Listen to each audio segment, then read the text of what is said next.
Hai, balik lagi sama aku, Mary. Di video kali ini aku mau get ready with me, walaupun aku juga nggak tahu sih mau kemana. Cuman ya kita get ready with me aja sambil aku mau cerita pengalaman berharga yang aku dapetin di bulan Juni ini. Padahal bulan Juni kayak baru mulai ya, baru nyampe setengah bulan, tapi di bulan Juni ini aku bener-bener dapet pelajaran yang amat sangat berharga dan aku pengen cerita aja gitu. Oke, so without further ado, let's jump right in. Oke, jadi ini aku habis mandi. Aku udah skincarean, aku udah pakai toner. Kali ini aku lagi pakai tonernya dari Studio Tropic. Terus aku pakai moisturizer masih sama dari COSRX. Terus aku pakai sunscreen ini dari Skin Aqua. Terus ini masih bare face. Oh iya, aku juga mau pakai si lip balm. Ini lip balm kesayangan aku dari Something yang B-Power Propolis Glow Lip Serum. Ini bener-bener lifesaver bibir aku sih, karena bibir aku tuh gampang banget pecah-pecah. Dan cuman dia doang nih yang mempan, bener-bener mempan. Oke, mungkin kalau kalian yang udah nonton video aku beberapa kali, mungkin kalian notice settingnya, backgroundnya beda ya. Aku shoot di kamar aja karena shoot nggak pakai lighting kayak biasanya. Aku pakai cahaya ilahi aja dari jendela gitu kan. Jadi kalau misalnya lightingnya agak inconsistent, I'm so sorry. Tolong dipahami karena ini cuma cahaya matahari dari jendela aja gitu, oke? So, pertama aku mau pakai foundation masih dari Something Badass Breathable Full Coverage 24 Hours Serum Foundation. Ini yang shade-nya Charlotte. Terus aku mau pakai brush. Ini aku baru coba sih. Ini brush yang baru aku beli, ini dari apa ya nyebutnya? Mange. Bingung banget nyebutin mereknya. Brushnya ini murah banget, cuman kayak aku beli 35.000 apa ya, dapat 3, dan aku bakal cobain pakai ini. Jadi pelajaran apa sih yang aku dapetin di bulan Juni ini? Jadi lebaran kemarin itu sebenarnya aku notice ternyata pas lebaran kemarin puasa aku full ya. Padahal kan biasanya maklum ya, kalau cewek pasti ada bolong-bolongnya atau ada utang puasa lah gitu. Tapi kemarin tuh bener-bener aku baru notice pas lebaran, aku puasanya full. Terus suami aku tuh udah kayak nyuruh udah sana tes pack gitu. Cuman kemarin tuh aku masih agak denial gitu, kayak masa sih gue hamil gitu, kayaknya enggak lah, ini paling telat doang gitu. Cuman lama-lama kok nggak dapet ya gitu, mulai khawatir gitu, mulai worry gitu, kok nggak dapet ya gue gitu. Terus akhirnya ya udahlah, gue nurut aja gitu kan. Gue beli tes pack, dicek, dan ternyata ya hasilnya positif gitu. Jadi kemarin itu aku sempat hamil sebenarnya. Nggak lama setelah tes pack positif itu aku cek dokter untuk ya dicek USG segala macam untuk dipastiin maksudnya itu beneran atau enggak. Dan pas dicek USG ternyata emang hasilnya bener, aku hamil. Dan saat itu udah kehamilan 6 minggu.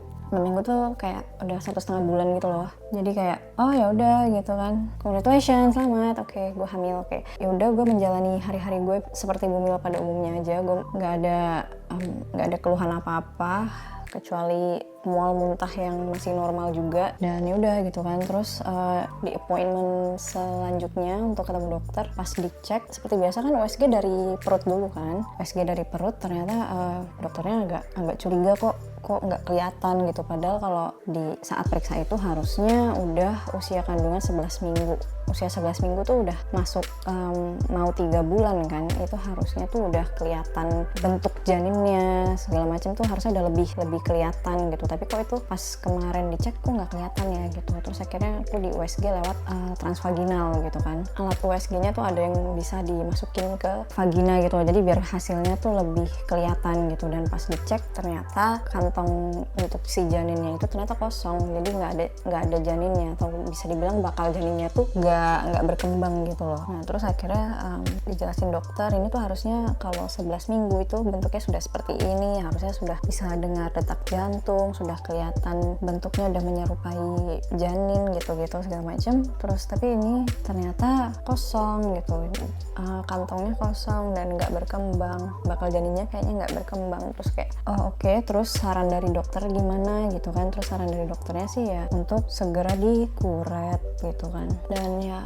oke, gue pas dikasih tahu harus dikuret itu awalnya emang gue kaget, kecewa juga karena kayak ya jadi gitu. Cuman kayak ya udah, mungkin ini udah yang terbaik gitu kan. Dan lagi pula waktu itu juga dibilangin dokter kenapa bakal janin ini ternyata nggak berkembang, itu tuh bisa jadi banyak faktor. Bisa jadi karena kualitas sel telur dan spermanya mungkin kurang bagus, atau mungkin juga karena mungkin ada kelainan kromosom, bisa jadi juga mungkin karena ada tokso dan segala macam, bisa juga karena kecapean atau karena stres, mungkin itu juga bisa gitu loh. Dan ya udah gitu loh.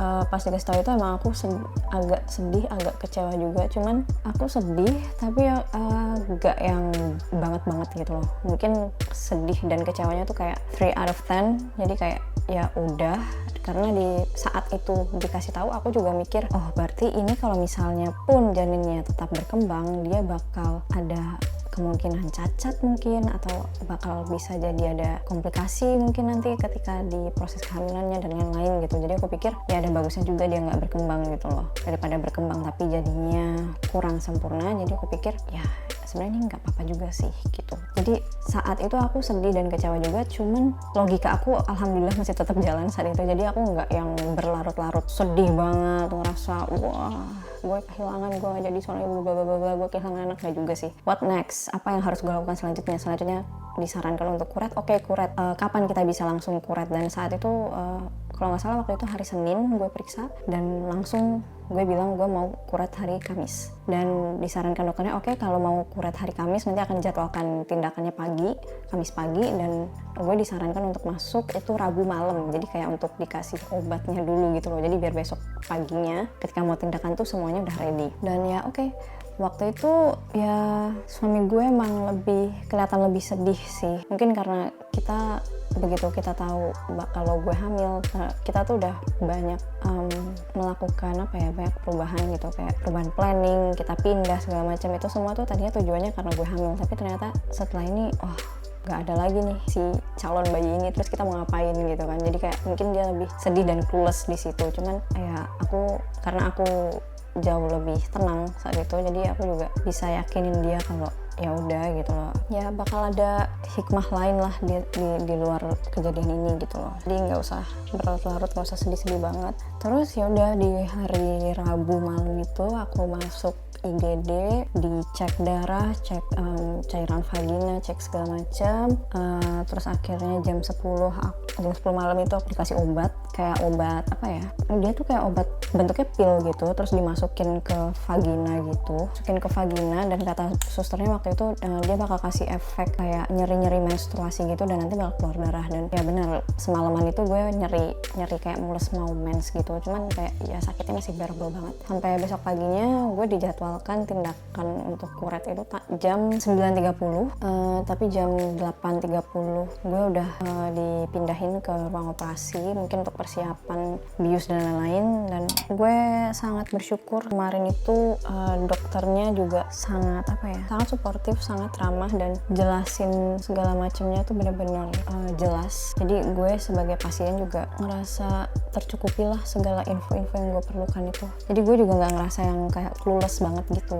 Terus begitu di ruang operasi, sambil nungguin jam operasi gue, ada dokter anestesi yang datang yang nanyain kayak mau dibius total atau mau bius separuh aja. Kalau bius separuh kan kayak yang mau lahiran sesar gitu kan, jadi kayak disuntik di punggung, terus nanti dia bakal kebas dari pinggang ke bawah gitu. Sedangkan gue waktu itu kayak gue cukup tegang gitu di ruang operasi, dan gue pikir gue nggak mau dengerin apa yang dokter lakukan kepada badanku ini gitu kan, takut. Dan gue juga rada ngeri kalau disuntik di punggung juga gitu kan, walaupun katanya nggak sakit sih, cuman kayak ya ngeri aja. Jadi gue pikir aku bius total aja dok. Akhirnya gue milih untuk bius total aja karena gue cemen. Jadi kalau bius total tuh kan dia cuman kayak disuntik, diinjeknya tuh lewat saluran infus aja gitu loh, jadi nggak nambah sakit gitu kan. Terus juga ketika udah disuntik gue bakalan kayak blackout aja, jadi gue nggak bakalan tahu dokter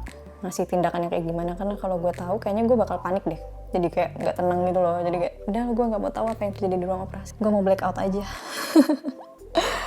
Ya dan kemarin juga operasinya cepet kok, karena emang kuret tuh hitungannya bukan operasi yang gawat atau operasi besar gitu, enggak. Itu kayak cuman kayak ibaratnya operasi kecil gitu ya.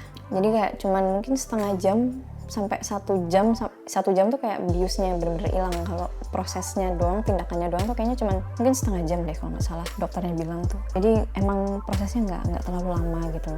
Dan gue waktu itu blackout, begitu bangun gue puyeng karena efek biusnya belum 100% hilang gitu kan. Jadi kayak masih setengah sadar, puyeng. Yang bikin kaget adalah ketika sakitnya mulai kerasa gitu kan. Karena kalau sebenarnya rasa sakitnya sih nggak seberapa ya, menurut gue itu kayak cuman nyeri menstruasi dikali 2 aja gitu, kali 2 sampai kali 3 gitulah. Jadi yang bikin kaget tuh karena dia tadinya nggak kerasa apa-apa, terus tiba-tiba langsung blek sakit gitu. Jadi itu bikin kaget. Jadi kayak gue pas setengah sadar tuh rada nangis. Setengah sadar tuh gue nangis sambil kayak sakit kayak gitu.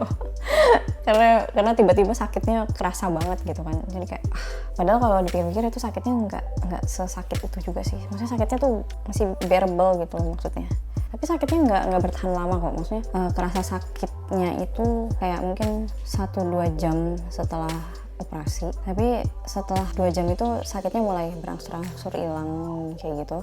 Terus kayak mungkin sekitar 5-6 jam setelah operasi itu sakitnya udah mulai hilang. Jadi kayak udah nggak berasa sama sekali gitu loh sakitnya. Cuman yang kesisa mungkin kayak efek bius sih. Jadi efek biusnya kan kayak masih awalnya tuh pusing pasti kan, karena kayak jadi kayak agak limbung gitu kalau jalan. Terus juga efeknya muntah, itu efek yang sangat umum kayaknya kalau habis bius. Kalau mau buang air setelah operasi itu juga fine-fine aja. Mungkin agak perih ketika mau cebok kali ya, karena tahu gue proses atau tindakan kuret itu tuh kayak jadi nggak dioperasi dari perut ya, nggak, tapi kayak dari vagina gitu. Jadi ketika di ruang operasi tuh kaki gue dibuka dan ditaruh di kayak ada penyangga gitu kanan kiri buat kaki. Nah terus vagina gue tuh dibuka pakai alat namanya septum kalau nggak salah. Correct me if I'm wrong ya. Pokoknya kalau nggak salah namanya septum gitu. Jadi dia buat dimasukin dan buat ngebuka si vaginanya itu. Jadi biar alat-alatnya tuh bisa masuk gitu loh. Nah kalau menurut aku, analisa gembel gue itu perih karena dia habis dibenggang selama beberapa menit itu gitu loh. Jadi agak kerasa perih. Cuman itu kayaknya cuma sehari abis tindakan itu aja deh. Setelah itu sih udah nggak perih lagi. Terus apa lagi ya? Oh ya, abis itu keluar darah kayak menstruasi gitu. Tapi kalau menstruasi kan darahnya mungkin agak coklat gitu ya. Kalau ini tuh darah aja, beneran darah doang dan merah gitu. Itu aku darahnya keluar kurang lebih seminggu. Ini pas aku ngerekam ini udah seminggu setelah operasi dan darahnya masih keluar. Cuman dikit banget gitu, kayak cuman menstruasi hari-hari terakhir gitu loh. Dan itu juga gue nginep cuman sehari semalam, jadi kayak masuknya Rabu malam, Kamis pagi tindakan, Kamis sore malam, enggak deh, Kamisnya abis maghrib itu aku udah pulang. Cuman waktu itu udah dibolehin pulang, cuman waktu itu ada obat, ya biasalah kayak obat, mungkin obat buat anti nyeri, buat antibiotik segala macam gitu. Habis itu udah paling yang agak waktu itu susternya bilang boleh aktivitas kayak biasa, cuman kalau misalnya nanti keluar darahnya tiba-tiba banyak dan agak padet-padet gitu, langsung segera ke IGD lagi kayak gitu. Mungkin kalau perdarahan lagi gitu ya, jadi disuruh ke IGD gitu. Cuman kemarin alhamdulillah aku fine-fine aja, nggak ada pendarahan lagi, semuanya fine. Dan kemarin banget nih aku habis kontrol lagi ke rumah sakit, dan setelah di USG hasilnya udah bagus semua. Jadi kayak rahimnya udah kembali ke ukuran semula, terus rahimnya juga udah bersih, kistanya juga udah hilang. Jadi pas aku USG kehamilan itu dokternya sempat bilang kalau aku tuh ada kistanya gitu, cuman kistanya kecil banget, kayak cuman 2 cm, nggak mengganggu. Kayaknya itu kistanya muncul karena efek dari hormon kehamilan sih, jadi nggak masalah gitu kan. Dan kemarin pas di USG kistanya udah hilang, udah nggak ada. Terus ya disaranin dokter jangan punya anak dulu sampai minimal 3 bulan. Tapi bukan berarti nggak boleh having sex ya, maksudnya boleh having sex tapi ditunggu dulu sampai darahnya selesai. Dan kalau having sex juga jangan sampai dijadiin, you know what I mean. Jadi kayak ya harus pakai kondom dulu lah, atau mungkin KB alami lah segala macam kayak gitu pokoknya gitu. Buat kalian yang mungkin ngalamin hal yang sama kayak aku, I'm so sorry for your loss. I know it sucks. Tapi tetap semangat. Aku tahu kejadian ini mungkin menyedihkan buat kita semua, buat kalian yang ngalamin hal ini. Tapi it doesn't mean that kalian adalah orang yang paling malang di dunia ini. Nggak juga, karena banyak kok di luar sana wanita yang ngalamin ini. Kalian nggak sendiri, dan bahkan banyak juga wanita-wanita di luar sana yang ngalamin keguguran mungkin lebih dari 1 kali sampai akhirnya mereka dikaruniai anak gitu kan. Jadi ya aku tahu ini kejadian yang menyedihkan, tapi bukan berarti kalian harus mengasihani diri kalian terus-terusan. It's not the end of the world gitu kan. Aku tahu mungkin nggak semua keluarga juga bisa suportif ke kalian ya, apalagi di Indonesia ya. Aku tahu sih ada beberapa kalian yang ngalamin mungkin disalahin sama suami atau mungkin disalahin sama keluarga gitu. Mungkin ada dari kalian yang kayak gitu. Saran aku sih jangan dengerin apapun kata-kata negatif dari orang luar itu, karena di saat seperti ini yang paling penting adalah diri kalian sendiri. Karena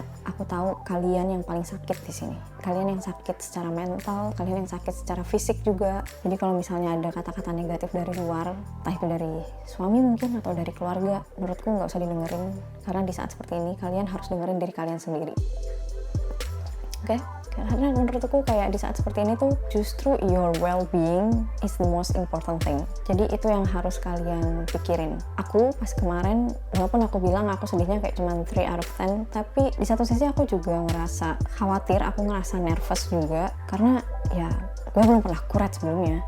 Dan aku juga nggak tahu kuret itu kayak gimana, sakitnya kayak apa, aku nggak tahu, aku nggak punya bayangan. Dan itu tuh bikin aku, di satu sisi aku takut juga sebenarnya, ada nervousnya dikit ya. Aku manusia biasa, aku nervous juga, aku takut karena aku nggak tahu apa yang akan aku hadapi. Cuman ya udah gitu, aku berusaha untuk tidak berlarut-larut di situ. Aku juga berusaha untuk menghibur diriku sendiri. Suamiku pun juga alhamdulillah banget, aku punya suami yang sangat-sangat suportif, keluargaku juga sangat suportif. Thanks banget buat keluarga aku. Maksudnya dari keluarga aku, keluarga suami itu juga sangat suportif. Maksudnya mereka alhamdulillah nggak ada kata-kata negatif yang keluar. Mereka semua nyemangatin aku. Suami aku jadinya juga berusaha menghibur kita gitu, menghibur gue juga gitu. Dan akhirnya kemarin untuk menghibur aku, dia beliin aku tiket konser. Ya jadi kayak ya buat penghiburan aja lah, karena dia beliin aku tiket konser gitu. Jadi maksudnya di saat-saat seperti ini kalian harus cari juga hal-hal apa yang bisa kalian lakukan yang bikin kalian happy, yang bisa bikin kalian juga physically pulih dengan baik gitu. Karena alhamdulillah kemarin juga untung suami aku tuh bukan tipikal suami yang bawel gitu ya, maksudnya yang minta segala macam harus dilayanin lah apalah, nggak sama sekali untungnya. Jadi kemarin aku bisa recovery dengan tenang. Oh ya, buat kalian yang pernah ngalamin hal yang sama kayak aku dan mungkin udah berencana mau hamil lagi, menurut aku sih penting banget buat cek lab aja dulu sih. Soalnya kita pasti nggak mau dong mengulangi kejadian yang sama gitu kan. Jadi untuk meminimalisir resiko itu, kalau saran aku sih mending cek lab aja. Karena dokter aku bilang keguguran aku kemarin tuh bisa jadi karena mungkin kelainan kromosom, atau mungkin sel sperma atau sel ovumnya yang kurang bagus, kurang prima gitu ya. Atau bisa juga karena ada infeksi tokso, rubella, dan lain-lain. Itu tuh bisa jadi penyebab keguguran juga gitu kan. Daripada nanti kita keguguran lagi gitu, menurut aku sih mending segera cek lab aja dulu. Kalau misalnya hasil cek labnya bagus semua, ya menurutku sih gas aja. BTW ini aku pakai face palette-nya dari SK. Ini yang Athena. Walaupun ini sebenarnya Athena warnanya harusnya buat medium deep sih. Jadi dia agak terlalu deep buat aku. Mungkin yang agak aku kurang suka warna konturnya nih terlalu orange buat aku. Jadi aku pakainya tipis-tipis doang. Oh iya, next aku mau bikin alis. Aku masih pakai brow wish-nya Something. Ini yang dark brown. Next bakal aku set pakai Emina Squish Me Up.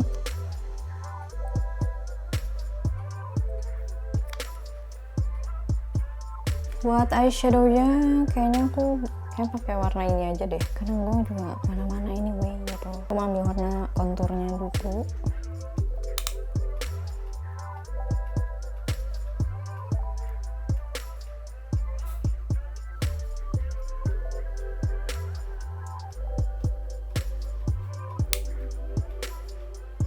Next aku mau pakai maskaranya Something yang Hangover. Masih jadi maskara favorit aku karena harganya Mursida cuma 70.000, 60.000 atau 70.000 gitu. Tapi bener-bener ngasih hasil yang nyata gitu loh.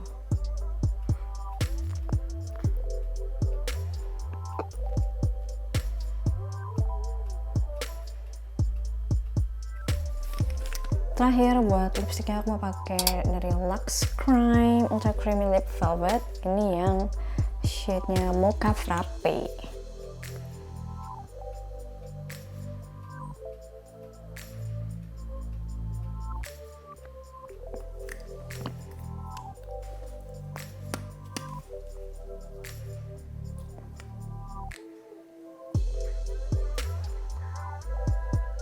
Aku mau ngeringin rambut dulu and I'll be back. A few moments later.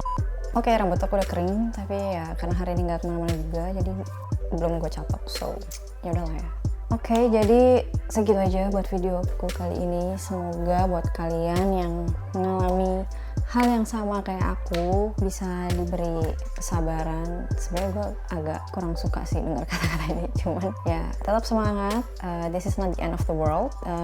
Terus jaga kesehatan mentally, physically. Pokoknya jangan ngerasa sendiri. You're not alone. Banyak di luar sana wanita yang ngalamin hal yang serupa. Semoga membantu. Thank you so much for watching. Bye.